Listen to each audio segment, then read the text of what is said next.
So there's the dam. There's the covered bridge. That's my driveway. That's my little camper.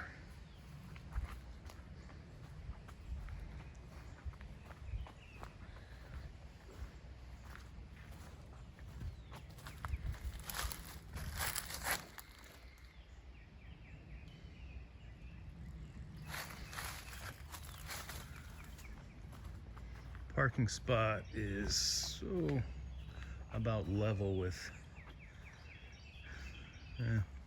not quite, with the second floor. When I built the house, all of the materials came down a cable that was attached to this tree that's no longer here now. And I built a trolley and all the materials went down that cable. And then as I got the second floor up, I built a strong point, and then I rehooked the cable to the second floor, and that's how I brought all the shingles up and plywood to the roof and stuff. Did it all by hand, all by myself. This house is one man and no laborers or help of any kind. My brother helped me dig 2 of the footing holes. And you have to go over a bridge to get to it. You cannot get a car to this house. Every bit of furniture went up that. There's an eye hook on the roof there. And I had a block and tackle and I lifted things up.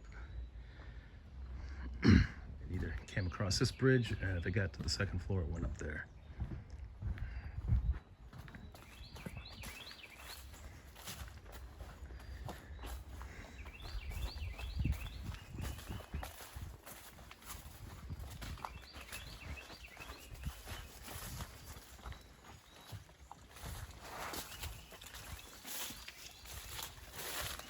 So there's water all around this house.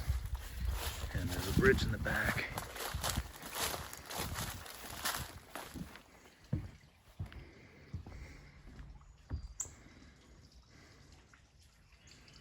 And this room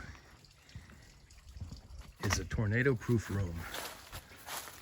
That's a block foundation that goes 4 feet down into the earth. There's a cistern. It creates the walls of the cistern. And these walls are 1 foot thick.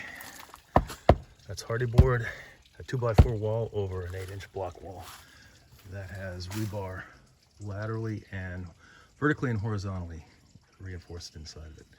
Every other core of the blocks is filled solid with concrete.